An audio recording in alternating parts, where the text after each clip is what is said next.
ఈ ఆలయంలో శివుడు కనిపించడు. అయినా ఇక్కడే ఆయన ఎక్కువగా ఉంటాడని నమ్ముతారు. ఇది కథ కాదు, ఇది కల్పితం కాదు, ఇది చిదంబర రహస్యం. ఈ ప్రపంచంలో మన కళ్లకు కనిపించని చాలా విషయాలు ఉన్నాయి. గాలి కనిపించదు, కానీ మనకు శ్వాస ఇస్తుంది. అలాగే ఒక ఆలయం ఉంది. అక్కడ శివుడు కనిపించడు. ఆ ఆలయం తమిళనాడులోని చిదంబరం నటరాజస్వామి ఆలయం. ఇది సాధారణ శివాలయం కాదు. పంచభూతాల్లో భూమి కాదు, నీరు కాదు, అగ్ని కాదు, వాయువు కాదు. ఇది ఆకాశతత్వానికి ప్రతీక. ఆకాశానికి రూపం లేదు, ఆకారం లేదు, సరిహద్దులు లేవు. కానీ ఆకాశం లేకుండా ఏదీ ఉండదు. అలాగే శివుడు కూడా. సాధారణంగా శివాలయానికి వెళితే మనకు లింగం దర్శనమిస్తుంది. మన కళ్ళతో చూస్తాం, మన మనస్సుతో నమస్కరిస్తాం. కానీ చిదంబరంలో అలా కాదు.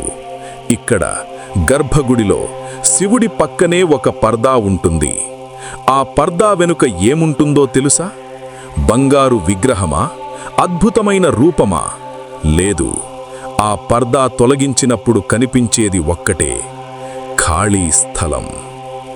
ఏ రూపం లేదు, ఏ ఆకారం లేదు, ఏ విగ్రహం లేదు. ఇదే చిదంబర రహస్యం. చాలామందికి ఇది అర్థం కాదు. కొంతమందికి ఇది ప్రశ్నగా మారుతుంది. ఆలయంలో విగ్రహం లేకపోతే పూజ ఎవరికి? అక్కడే శివతత్వం మొదలవుతుంది. ఇది భయం కాదు, ఇది అద్భుతం కాదు, ఇది తత్వం. చిత్ అంటే చైతన్యం, అంబరం అంటే ఆకాశం, చిదంబరం అంటే చైతన్య ఆకాశం. అంటే శివుడొక రూపం కాదు, శివుడొక వ్యక్తి కాదు, అన్నిటిలో ఉన్న చైతన్యమే శివుడు. మన శ్వాసలో, మన ఆలోచనల్లో, మన నిశ్శబ్దంలో ఆ చైతన్యం ఉంటుంది. అందుకే శివుణ్ణి చూడమని కాదు, అనుభవించమంటారు. రూపం చూపిస్తే మన కళ్ళే చూస్తాయి, ఖాళీని చూపిస్తే మన మనస్సు చూస్తుంది. మన జీవితంలో కూడా అలాగే జరుగుతుంది. మనకు కనిపించని నమ్మకం, మనకు కనిపించని ధైర్యం, మనకు కనిపించని ఆశ, అవే మన జీవితాన్ని ముందుకు నడిపిస్తాయి.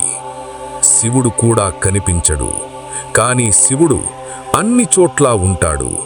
అందుకే చిదంబరంలో శివుణ్ణి చూపించరు, అక్కడ శివుడి ఉనికిని అనుభూతి చెందుతారు.